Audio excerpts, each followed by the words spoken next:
कैसे हैं आप सब। तो स्वागत है आपका आपके अपने चैनल इंग्लिश एकेडमी क्लासेस में। तो चलिए आज फिर से हम लोग अपने उसी सीरीज को कंटिन्यू करते हैं और आज हम हाजिर हुए हैं आपके लिए फ्यूचर परफेक्ट टेंस। ठीक है, तो चलें पढ़ा जाए। तो देखिए, पहचान क्या है फ्यूचर परफेक्ट टेंस की कि इस टेंस के हिंदी वाक्यों के अंत में चुका होगा, चुकी होगी, चुके होंगे, या होगा, ये होगी, ठीक है, इत्यादि शब्द आएंगे। तो अफर्मेटिव सेंटेंस की बात की जाए तो सबसे पहले सब्जेक्ट होगा हेल्पिंग वर्ब विल या शैल, और विल आई और वी के अलावा यूज होगा। मीन्स आई और वी के अलावा कोई भी सब्जेक्ट आ जाए सेकंड पर्सन, थर्ड पर्सन, तो उसके साथ विल का प्रयोग होगा। और शैल का प्रयोग किसके साथ होगा? फर्स्ट पर्सन के साथ, केवल आई और वी के साथ। ठीक है, तो आपको विल शैल का प्रयोग पता चल गया। उसके बाद हैव का प्रयोग करेंगे, उसके बाद वर्ब थर्ड फॉर्म में रहेगी, फिर उसके बाद ऑब्जेक्ट। ठीक है, तो एग्जाम्पल देखें। पहला एग्जाम्पल है हम लोग स्कूल पहुंच चुके होंगे। तो सबसे पहले सब्जेक्ट हम लोग, तो वी, उसके बाद वी के लिए शैल का प्रयोग अभी हमने आपको बताया। उसके बाद हैव, उसके बाद वर्ब पहुंचना, वर्ब किस फॉर्म में रहेगी? थर्ड फॉर्म में। तो रीच्ड, टू स्कूल,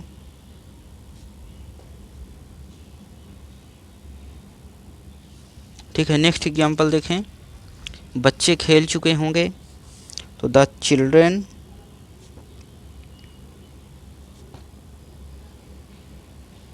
उसके बाद हेल्पिंग वर्ब विल हैव,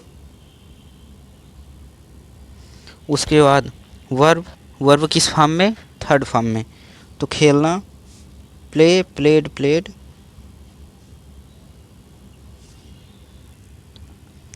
अगला एग्जाम्पल है अध्यापक बच्चों को अंग्रेजी व्याकरण पढ़ा चुके होंगे। तो अध्यापक द टीचर, उसके बाद विल हैव, उसके बाद वर्ब क्या है? पढ़ाना। तो टीच का थर्ड फॉर्म टॉट, तो टीच, टॉट, तो TAUGST, ये AU है, ठीक है, TAUGST टॉट। अब उसके बाद ऑब्जेक्ट क्या है? अंग्रेजी व्याकरण, तो इंग्लिश ग्रामर,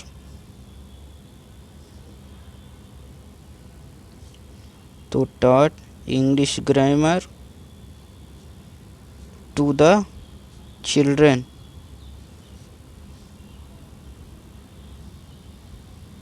वहाँ पे जगह नहीं है तो हमने यहाँ पे लिख दिया। तो अध्यापक बच्चों को अंग्रेजी व्याकरण पढ़ा चुके होंगे, तो द टीचर सब्जेक्ट, उसके बाद हेल्पिंग वर्ब विल हैव, उसके बाद वर्ब थर्ड फॉर्म में, तो taught, object English grammar to the children. या अगर आप बच्चों को अगर आप ऑब्जेक्ट बनाना चाहते हैं तो ये दूसरे तरह से हो जाएगा, फिर यहाँ पे टू नहीं आएगा। तो the teacher will have taught the children English grammar. ठीक है, तो जब हम इनडायरेक्ट ऑब्जेक्ट पहले लेकर के आते हैं तो उसके पहले टू का प्रयोग नहीं करते। ठीक है, तो हम लोगों ने इनडायरेक्ट ऑब्जेक्ट बाद में लेकर आया है तो इसलिए टू का प्रयोग किया गया है उसके पहले। ठीक है, इसकी भी चर्चा हमने आपको पहले एक बार की हुई है कि जब डायरेक्ट ऑब्जेक्ट पहले आएगा और इनडायरेक्ट ऑब्जेक्ट बाद में आएगा तो इनडायरेक्ट ऑब्जेक्ट के पहले टू का प्रयोग करते हैं, और जब इनडायरेक्ट ऑब्जेक्ट पहले लेकर के आते हैं तो वहाँ पे डायरेक्ट ऑब्जेक्ट के पहले टू का प्रयोग नहीं करते हैं। तो अगला एग्जाम्पल देखो। तुम अपने बड़ों की सेवा कर चुके होगे। तो सबसे पहले सब्जेक्ट यू, उसके बाद विल हैव, उसके बाद सेवा करना का सर्व, तो हमें थर्ड फॉर्म लिखना है तो सर्व्ड। अब अपने बड़ों की सेवा, सर्व्ड योर एल्डर्स। ठीक है। अगला एग्जाम्पल, दही वाला दही बेच चुका होगा, तो दही वाला द कर्ड सेलर। दही वाला मतलब दही बेचने वाला ना, तो कर्ड सेलर, तो the curd seller will have sold curd. ठीक है।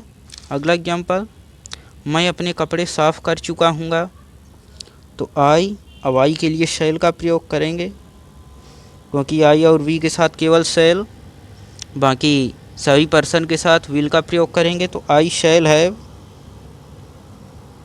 उसके बाद वर्ब, थर्ड फॉर्म में वर्ब क्या है, साफ करना, तो क्लीन, क्लीन्ड। अपने कपड़े, तो आई के लिए माई का प्रयोग करेंगे, माई क्लॉथ्स। ठीक है। तो निगेटिव सेंटेंस है, तो निगेटिव सेंटेंस में सबसे पहले क्या होगा, सब्जेक्ट पहले की तरह, फिर उसके बाद हेल्पिंग वर्ब विल या शैल। विल किसके साथ प्रयोग होगा, आई और वी के अलावा। ठीक है। आई और वी के अलावा विल का प्रयोग, और शैल का प्रयोग आई और वी के साथ केवल। ठीक है। तो सब्जेक्ट, फिर विल या शैल, फिर नॉट, फिर हैव, फिर वर्ब थर्ड फॉर्म में, देन उसके बाद ऑब्जेक्ट। तो एग्जाम्पल से अब हम लोग समझते हैं। तो एग्जाम्पल है पहला, फल विक्रेता फल नहीं बेच चुका होगा, तो फल विक्रेता सबसे पहले सब्जेक्ट, तो the fruit seller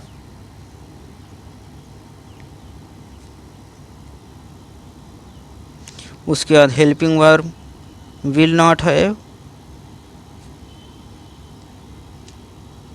helping verb will not have, ये देखो सबसे पहले सब्जेक्ट, फिर विल या शैल, विल या शैल, तो विल का प्रयोग किए हैं क्योंकि फ्रूट सेलर थर्ड पर्सन है, उसके बाद नॉट, उसके बाद हैव, और उसके बाद वर्ब थर्ड फॉर्म में, फिर ऑब्जेक्ट। तो वर्ब क्या है यहाँ पे, बेचना, तो हैव सोल्ड, और उसके बाद ऑब्जेक्ट फ्रूट्स।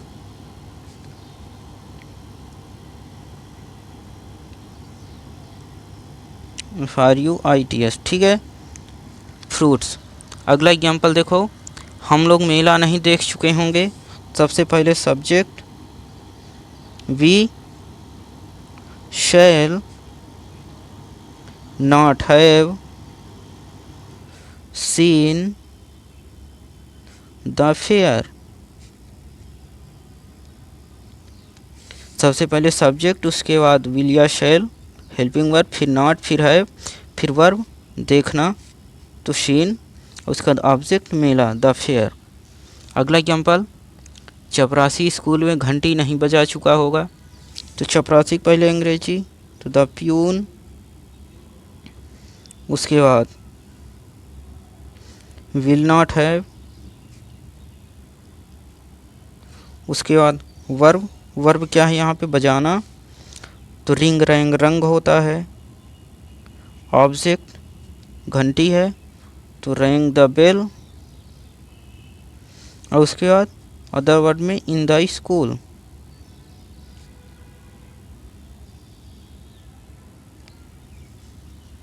अगला एग्जाम्पल देखें, धोबी अपने कपड़े नहीं धो चुका होगा, तो दो धोबी, द वॉशरमैन,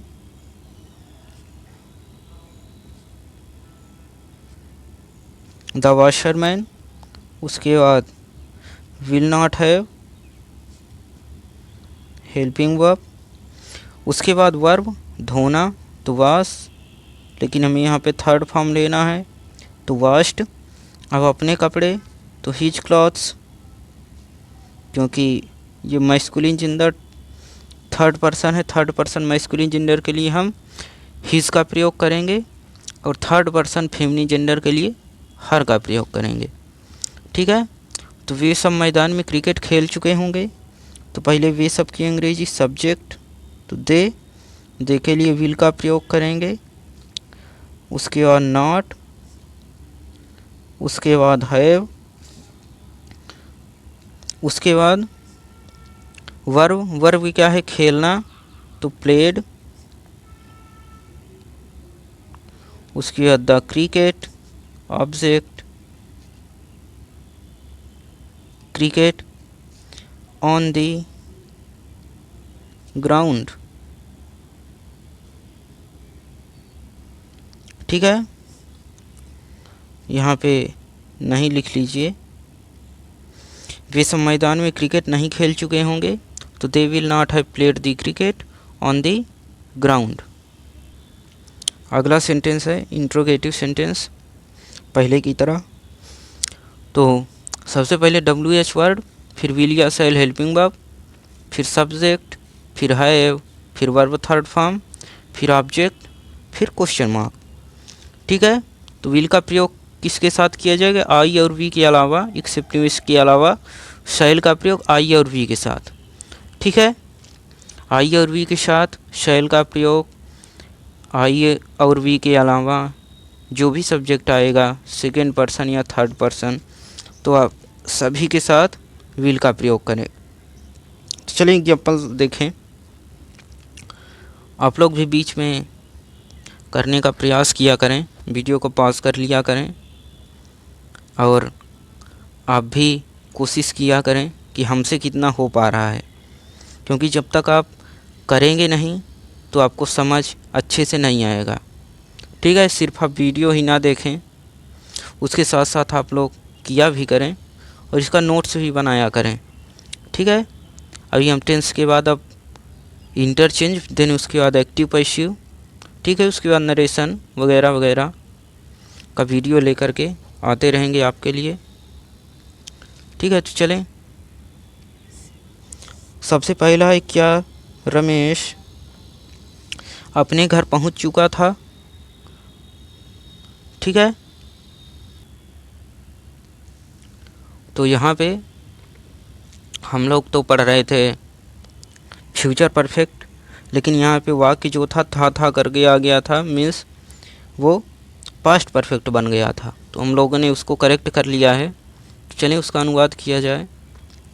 तो वाक्य है, क्या रमेश अपने घर पहुँच चुका होगा? तो आपको पता है कि जब भी वाक्य क्या से शुरू होता है तो हम लोग उसकी अंग्रेजी उसके हेल्पिंग वर्ब से शुरू करते हैं। तो रमेश के लिए हेल्पिंग वर्ब क्या हो जाएगी? विल। तो विल, उसके बाद रमेश, उसके बाद हैव, उसके बाद वर्ब थर्ड फॉर्म में, तो पहुंचना, तो रीच्ड, और उसके बाद हिज हाउस,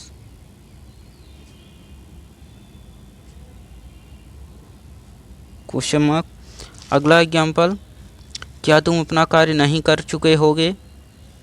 ठीक है, तो तुम यू है, यू के लिए विल आएगा,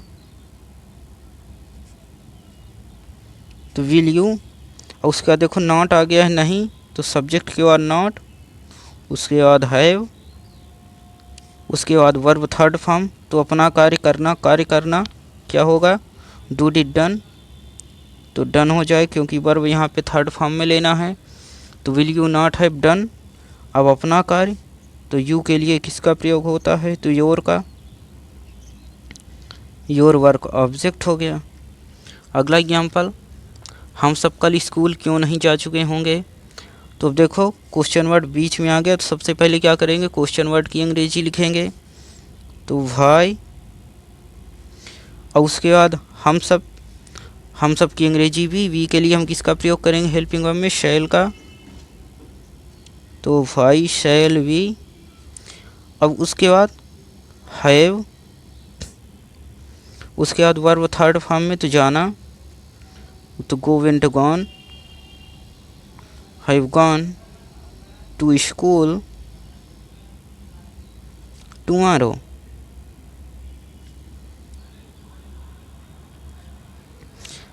कल की अंग्रेजी टुमारो। ठीक है, अगला एग्जाम्पल देखो, वे लोग कल क्या कर चुके होंगे? तो सबसे पहले क्या बीच में आएगा, तो हम लोग उसकी अंग्रेजी लिखेंगे, तो व्हाट, उसके बाद वे, तो विल, दे, क्योंकि दे के लिए किसका प्रयोग करेंगे हम लोग, विल का, क्योंकि ये थर्ड पर्सन है। तो व्हाट विल दे हैव, उसके बाद वर्ब, तो करना, तो do, did, done. What will they have done tomorrow, कल की अंग्रेजी।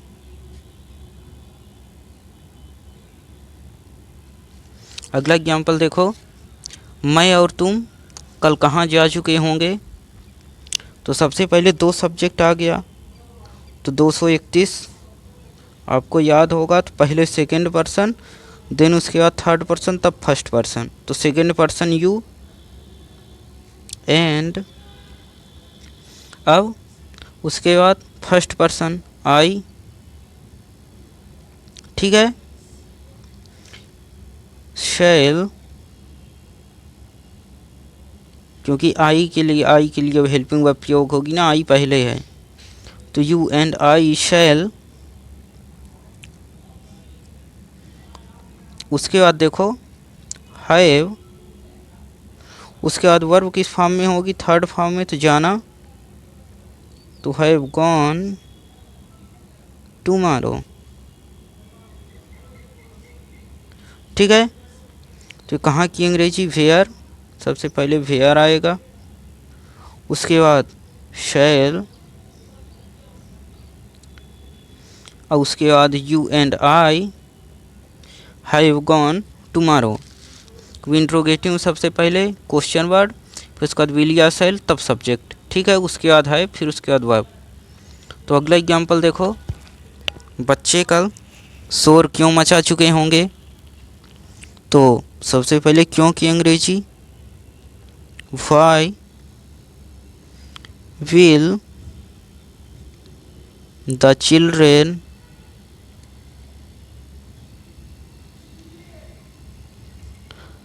Have made a noise tomorrow.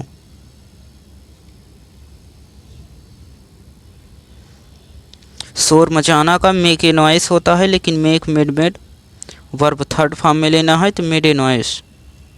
तो उम्मीद है आपको ये टेंस क्लियर हुआ होगा। तो हम आपके लिए ऐसे ही वीडियो लेकर के आते रहेंगे, तो आप लोग भी अपने दोस्तों के साथ शेयर कर दिया करिए, लाइक किया करिए, जो भी कमियां हों आप लोग कमेंट सेक्शन में बताया करिए, और हम आपके लिए होमवर्क भी दिया करते हैं कमेंट सेक्शन में, तो आप लोग उसे भी करके भेज दिया करें। तो चलिए अगले वीडियो में फिर से मुलाकात करते हैं एक नए लेक्चर के साथ। तब तक आप लोग अपना ख्याल रखें, अपने परिवार का ख्याल रखें। Thank you.